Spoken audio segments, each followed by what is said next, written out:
所謂我哋嘅領土夠唔夠愛國？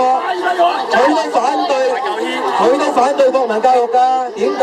牛哥，你親自過嚟講點解反對國民教育？話俾阿伯聽。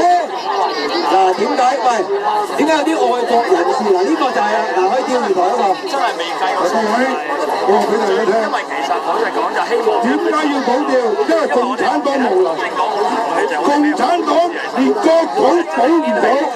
好老實講，雖然得冇所謂。阿伯，你等我做咗俾你講，我講完俾你講，因為我俾你講完我講，你唔講嘢我講，我話俾你聽，各位，大家論呢論證，我哋到今時今日，我哋嘅釣魚台仲係俾日本仔牢牢嘅權制，我哋嘅漁監船、漁政船、漁蠢船，只係喺28海里兜嚟兜去，仲要俾人揾水炮趕走。好啦，國土保唔到，你等我講埋先。國土保唔到唔緊要，但係連我哋中國入邊啲細路哥 BB 好大啲嘅咪啊！而家 BB 啊，個生存權都保唔到，點解啊？要個個走晒出嚟買奶粉，入邊冇奶咩？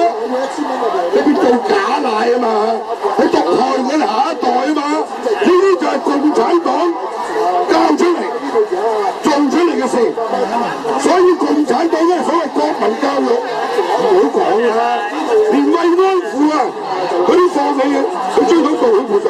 我想問你媽媽有冇做慰安婦？嗱，共產黨就唔會幫你追討嘅，當然係應承我哋誓追討呢個慰安婦嘅道歉賠償。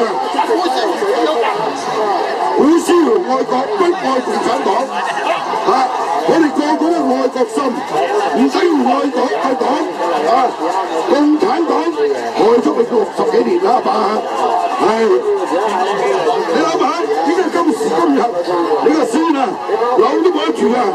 就係共產黨嘅制度下